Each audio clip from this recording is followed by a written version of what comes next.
자, 내용을 읽어보겠습니다.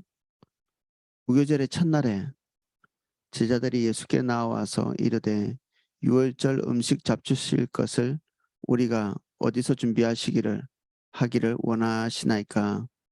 이르되 성한 아무에게 가서 이르되 선생님 말씀이 내 때가 가까이 왔으니 내 제자들과 함께 유월절을 내 집에서 지키겠다 하시더라 하라 하시니 제자들이 예수께서 시키신 대로 하여 유월절을 준비하였더라. 저물 때에 예수께서 12 제자와 함께 앉으셨더니 그들이 먹을 때에 이르시되 내가 진실로 너희에게 이르노니 너희 중에 한 사람이 나를 팔리라 하시니 그들이 몹시 근심하여 각각 여짜오되 주여 나는 아니지요. 대답하여 이르시되 나와 함께 그릇에 손을 넣는 그가 나를 팔리라. 제자는 자기에 대하여 기록된 대로 인자는 자기에 대해서 기록된 대로 가거니와 인자를 파는 그 사람에게는 화가 있으리로다. 그 사람은 차라리 태어나지 아니하였더라면 제게 좋을 뻔하였느니라. 예수를 파는 유다가 대답하여 이르되 라피여 나는 아니지요. 대답하시되 내가 말하였도다 하시니라. 그들이 먹을 때에 제자 예수께서 떡을 가지사 축복하시고 떼어 제자들에게 주시며 이르시되 받아서 먹으라. 이것은 내 몸이니라 하시고 또 잔을 가지사 감사기도 하시고 그들에게 주시며 이르시되 너희가 다 이것을 마시라. 이것은 죄 사함을 얻게 하려고 많은 사람을 위하여 흘리는 바 나의 피 곧 나의 피 곧 언약의 피니라. 그러나 너에게 이르노니 내가 포도나무에서 난 것을 이제부터 내 아버지의 나라에서 새 것으로 너희와 함께 마시는 날까지 마시지 아니하리라 하시니라. 이에 그들이 찬미하고 감난산으로 나아가니라. 아멘.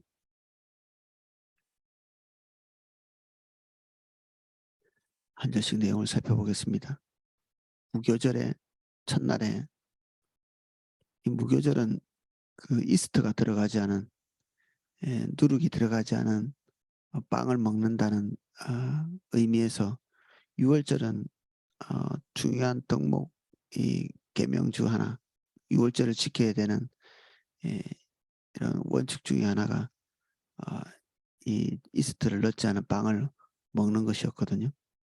이거 뭐 그런 빵을 먹어야 뭐 효력이 있다 이런 것보다도 그 유월절이 발생했던 당일 그들이 빵을 숙성시키고 이럴 수 있는 그런 상황이 아니었던 거죠.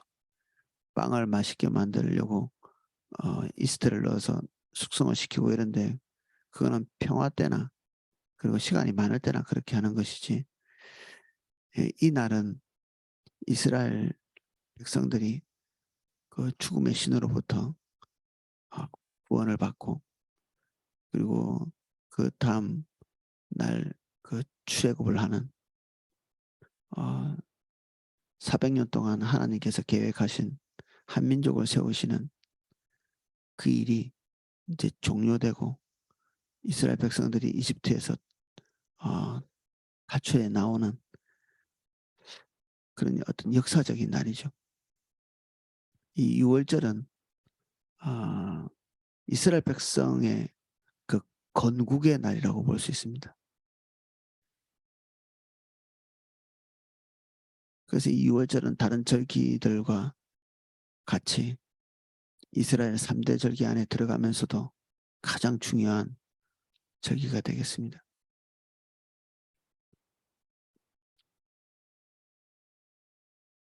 첫날에 제자들이 예수께 나와서 이르되 유월절 음식 잡수실 것을 우리가 어디서 준비하기를 원하시나이까.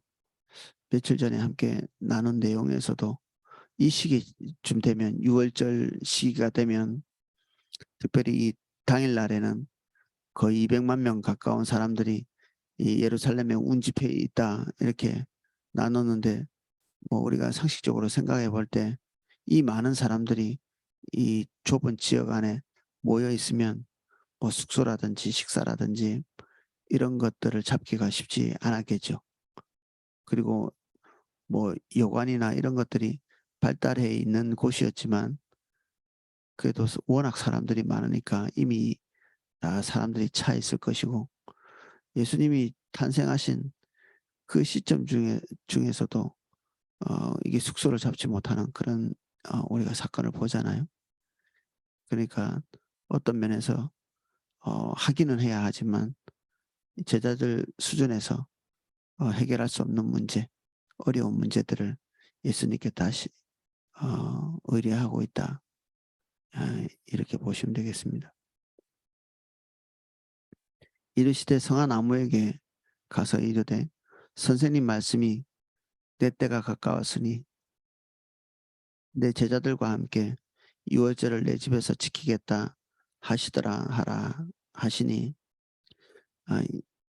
이 마태복음에는 이게 기적적인 사건처럼 보이지는 않는데 다른 평행 구절에 보면 어 마가복음이나 이런 곳에 보면 굉장히 이게 이적적인 그냥 그 어떤 마을에 들어갔는데 거기에 우연찮게 사람을 만나고 그 사람에게 가서 예수님의 말을 전달하니까 그 사람이 자기 집을 내어준 이름은 기록되어 있지 않지만 누군지는 알 수 없습니다. 그 사람이 집을 내어줍니다. 뭐 원리상 보면 온 우주의 주인이 쓰시겠다고 하는데 누가 아, 안 됩니다라고 말하겠습니까? 이 동시에 하나님의 초월적인 섭리 이것은 항상 필요한 때 필요하게 준비되어 있다. 뭐 이걸 믿을 수 있죠. 우리 믿는 자들에게도 얼마든지 이 나름대로의 예수님의 초월적인 어, 어떤 섭리 같은 것들이 작용하고 있는 이것이 믿는 자에게 똑같이 작용합니다. 그것이 하나님의 인도를 따라 된 것이라면 우리가 상식적으로 생각할 수 있는 그 너머의 것, 초월적인 것, 그리고 상식 이상 자연스러운 일상 외의 것들도 우리는 충분히 기대할 수 있습니다. 우리는 땅에 발붙이고 살면서도 천국의 특성을 가진 존재들이잖아요. 제자들이 예수께서 시키신 대로 하여 유월절을 준비하였더라. 저물 때 예수께서 12 제자와 함께 앉으셨더니 이 원래 하루의 시작이 우리는 아침이지만 이 유대인들에게는 항상 저녁이 먼저 어 다음 날의 시작으로 해가 질 때부터 이미 다른 날로 그 당연히 이 한 날은 이 저녁 때부터 그다음 날 지나서 다음 해 지는 때까지 또 하루가 되겠죠. 그래서 인제 6 월절이 시작되는 이 저녁에 함께 모여서 어 이 행사를 하십니다. 6 월절 행사를. 이 첫날에는 이 6 월절 양을 잡는 것이 푸코스인데 이 예수님이 그런 것을 행하지 않으신 것 같습니다. 이게 6 월절에 양을 잡았다는 흔적이 성경에 나오지 않습니다. 6 월절을 6 월절에 어린 양을 잡는 것은 제일 중요한 일 중에 하나인데 그래야 6 월절이고 근데 이스라엘 백성들이 이 수천 년 동안 이 6 월절 어린 양을 잡은 이유는 하나님께서 그들의 모든 죄를 대속하실 메시아를 보내신다. 그가 모든 민족 그리고 모든 이 아 주님을 바라보는 모든 자의 죄를 대속하실 그 어린 양 되시는 하나님의 아들을 보내신다. 그때를 기다리고 앞으로 장차 오실 메시아의 그 공로를 힘입어 하나님과 관계를 회복하는 이런 것들을 기다리는 행사죠, 유월절은. 그것을 기념하기 위해서 어린 양을 잡고 그 어린 양이 고기를 먹으면서 오실 메시아를 기다린 것입니다. 근데 여기 예수님께서 지금부터 할 일은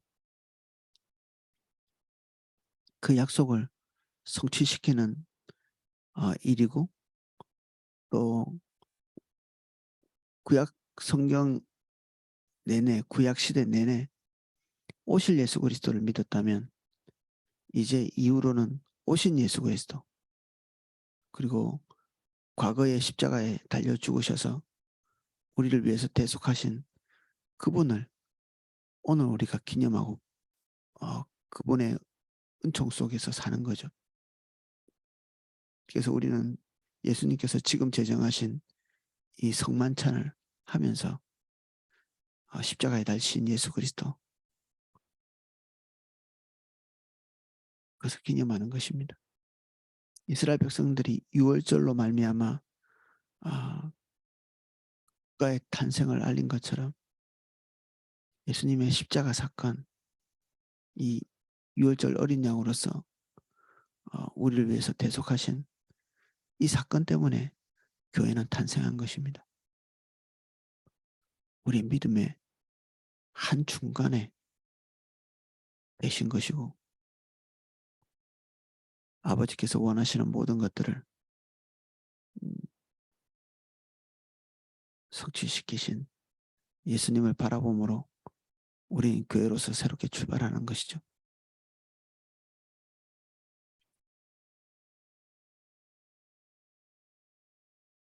그들이 먹을 때 이르시되 내가 진실로 너희에게 이르노니 너희 중에 한 사람이 나를 팔리라 하시니 그들이 몹시 근심하여 각각 여짜오되 주여 나는 아니지요.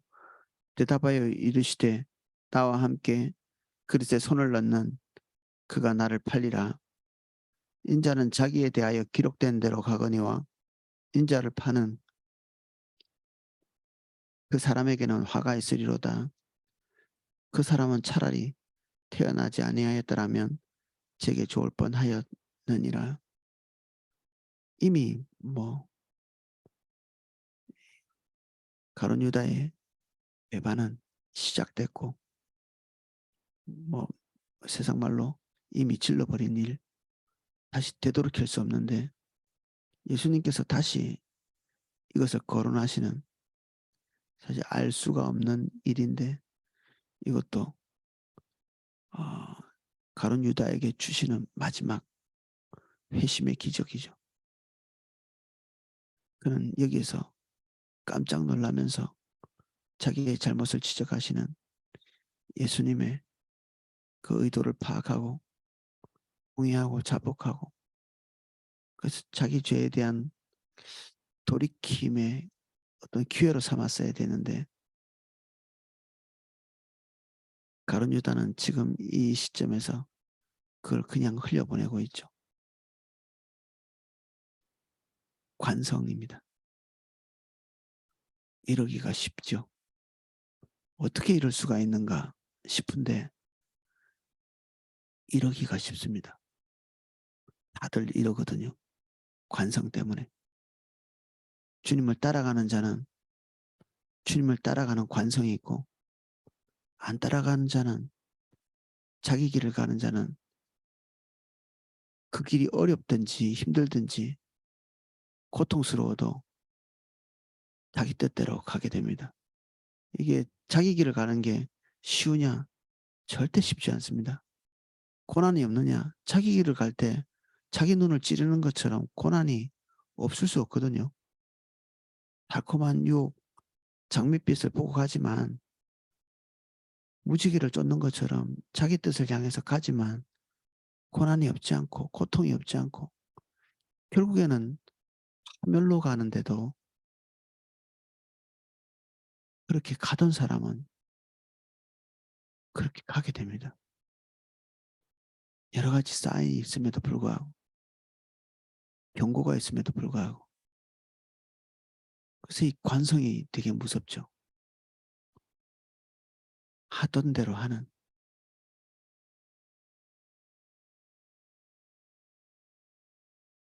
그래서 이 회심하기 전에, 순종하기 전에 우리가 늘 하던 대로 하던 것들을 멈추는 것이 되게 필요합니다. 순종이 있기 전에 조정이 있어야 된다. 우리 거듭 많이 나눴는데 주의 말씀대로 하려면 그 전 단계, 이때까지 하고 있던 것들 중단하는 것, 이게 필수입니다. 지금 진행하고 있던 은밀한 가운데 진행하고 있던 이 유다의 계획은 이 시점쯤에서 단념이 됐어야 되죠.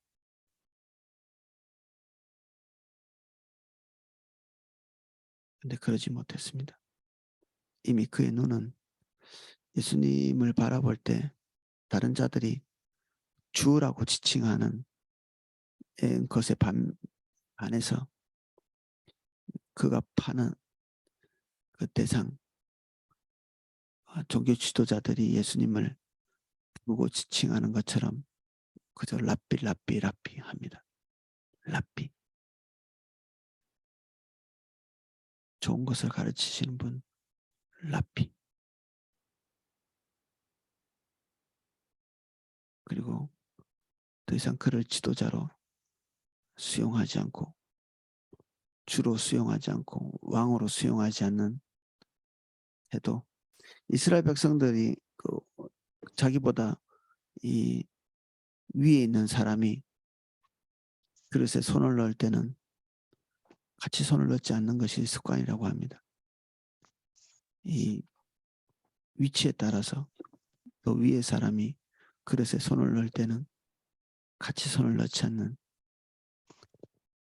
이 뭐 다소간에 확대 해석일 수 있지만 예수님이 손을 넣으실 때 같이 손을 넣는 유일한 사람 가룟 유다입니다.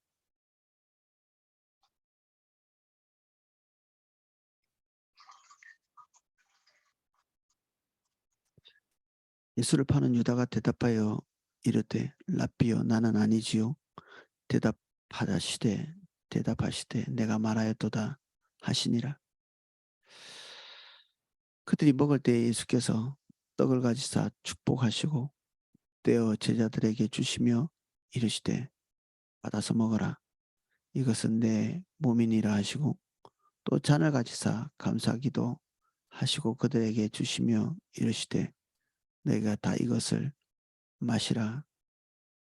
모든 이들에게 떡과 잔을 나누도록 지시하시면서 그 행동을 하는 의미가 무엇인지 가르치십니다.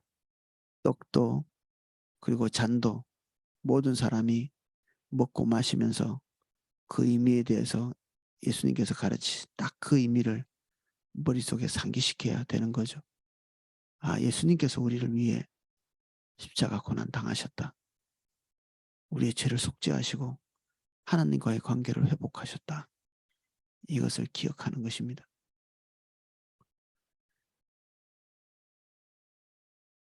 그래서 이 성만찬 자체가 구원을 주는 것은 아닙니다. 이건 상징적 행동이기 때문에.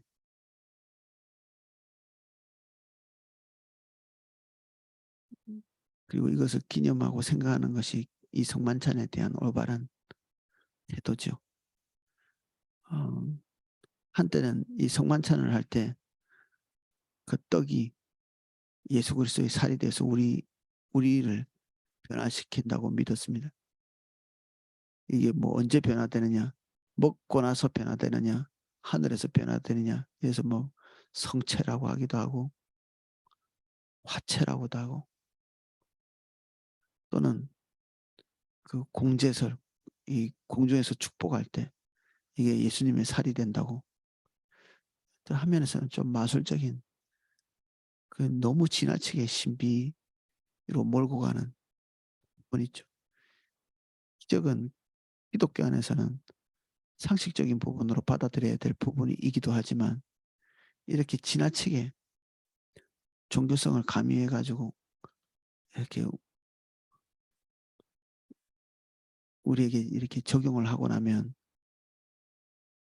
우리는 주님께서 가르치신 것을 더 기념할 수 있기보다는 오히려 더 이게 우상숭배적인 그런 일을 하게 됩니다. 이 모세 시대에 불뱀에게 물려 죽어가는 그 사람들에게 회심할 수 있는 기회를 주기 위해서 노뱀을 어 장대에 높이 달라고 말씀하시죠. 모세는 그 하나님의 말씀대로 노뱀을 만들어서 장대에 높이 답니다. 사람들이 그것을 쳐다보는 자는 다 치유를 얻었습니다. 한 시점 한때에 놀라운 기적의 치유를 일으킨 그 노뱀. 근데 그 노뱀이 지나친 종교적인 이 의미를 부여할 때 그것은 음란한 것이 됩니다. 그래서 후대에는 사람들이 그것을 음란하게 섬기고 그것 자체에 무슨 능력이 있는 것처럼 그 뒤에 계신 인격체이신 하나님을 배제하고 한때 기적의 도구였던 그것을 주목하는 이스라엘 백성들을 돌이키기 위해 이스라엘을 개혁했던 어떤 시점에 임금은 그 노뱀을 때려부시죠. 그것에 주목할 것이 아닌데 그것에 주목하는 것입니다. 우리의 성찬도 비슷하게 만들 수도 있습니다. 우리는 이 노뱀같이 이거 자체가 무슨 마술적인 힘이 있는 것처럼 화채설을 믿는 예수님의 실제 몸으로 변화돼서 우리가 그분과 연합하게 되는 그런 의미는 지나치게 나가는 것입니다. 그리고 이 가톨릭에서는 사제들만 이 잔을 마시고 일반 성도들은 그냥 떡만 나누죠. 예, 제일 중요한 이유는 흘릴까 봐 그렇다고 합니다. 예수님의 피인데 흘리면 어떻게 하나. 두 번째는 이 제자들, 이 사도들만 이 잔에 참여했기 때문에 그렇게 한다고 하는데 그러자면 이 자리에 있는 것은 떡도 그렇기 때문에 이 말도 안 되는 얘기고 우리 떡과 잔을 함께 나누면서 예수님의 십자가의 사건을 기념하고 우리가 그 사건을 어, 받아들이고 수용하면서 우리는 이 사건 때문에 교회가 존재하는 것입니다.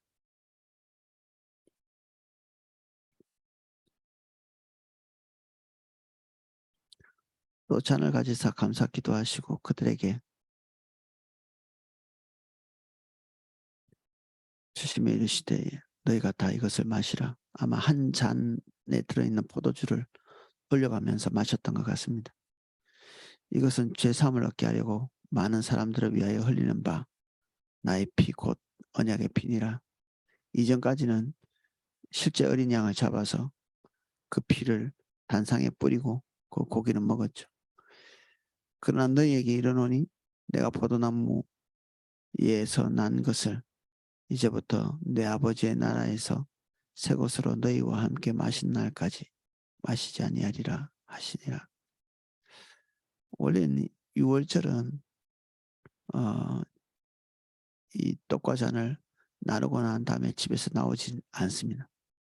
원래 이 출애굽 당시에는 하나님께서 그 문설주의 피를 바르고 그 안에서 죽음의 신이 지나갈 때까지 그 안에서 나오지 못하도록 하죠. 근데 그것은 지나갔고 지금 후대의 유월절은 그때 행하신 하나님을 찬양하고 기념하는 것이기 때문에 그때 있었던 그 행동 그대로 똑같이 따라하지는 않죠. 그래서 집에서 나와서 하나님을 찬미하는 이 올바른 거죠. 예수님께서 제자들과 함께 했던 행동,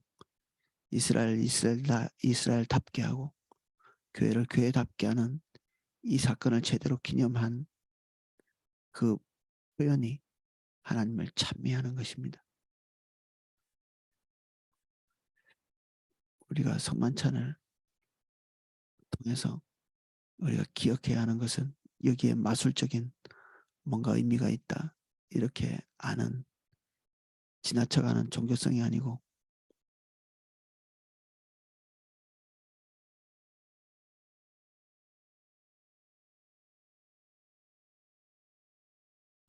하나님 아버지께서 우리를 위해서 행하신 그 아들을 주신 그 큰 섭리 안에서 우리가 구원받은 이 사실을 감사하고 주님 높이고 하는 그런 것이 우리의 올바른 태도이겠습니다. 예, 오늘은 여기까지 살펴보겠습니다. 음, 우리 설교하기 전에 같이 나누었던 것 유념하고 주님께 은혜를 구하시는 지금 때가 조금 비상한 때입니다. 하나님의 은혜가 특별하게 역사하고 있는 비상한 때, 우리가 이 때를 놓치지 않기를 예수님 이름으로 축복합니다.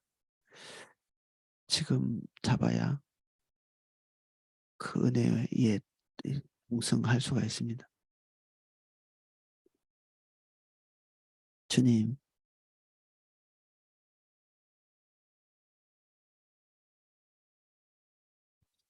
이때를 우리가 봅니다. 하나님이 움직이고 계시고 코로나 이전과도 다른, 우리가 이전의 열심으로 돌아가는 것이 아니라 이전과는 다른 세계가 되었는데 하나님께서 다른 은혜를 보내주고 계십니다. 우리의 추측하는 바와 같이 않고 지금 많은 사람들의 마음의 문이 열리고 있고 교회로 들어오기를 원하는 믿지 않는 세계의 사람들이 많이 있습니다. 우리가 우리 주변을 돌아봅니다. 우리가 모일 때 나는 이 성만찬에 함께 참여할 믿지 않는 자들, 그들을 돌볼 수 있는 은혜를 주옵소서. 주님께서 우리 주변에서 일하고 계시는 것들을 살피고 볼 수 있게 우리 안목을 열어주십시오. 십자가 바라봅니다. 그리고 예수님의 대속의 은총 바라봅니다. 그리고 스스로 이 길을 걸어가신 예수님께 감사드립니다.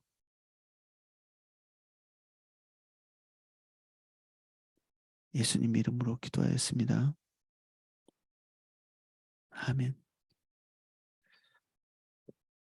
각자 기도하실 수 있도록 음악을 방송해 드리겠습니다. 그리고 일전에 당부드린 것처럼 금요일 저녁 RGW 지금 이제 청년회와 중고등부가 또 통합되어 있는데 이 시간에 꼭 들어오셔야 됩니다. 왜냐하면 우리가 2시간 내내 주님만 경배하는 다른 프로그램이 없거든요. 중보기도에 초점을 맞춘다든지 그렇게 하면서 이 RGW만큼 충분히 주님을 예배하고 경배하는 시간이 사실상 다른 시간이 잘 없습니다. 매주 저녁에 기도의 인도도 하고 하지만 거기 금요일 저녁에 아무래도 다른 시간보다는 시간이 좀 날 때 충분히 주님을 찾을 수 있는 이 시간 놓치지 않도록 하시면 좋겠습니다. 예, 제가 음악을 방송해 드리겠습니다.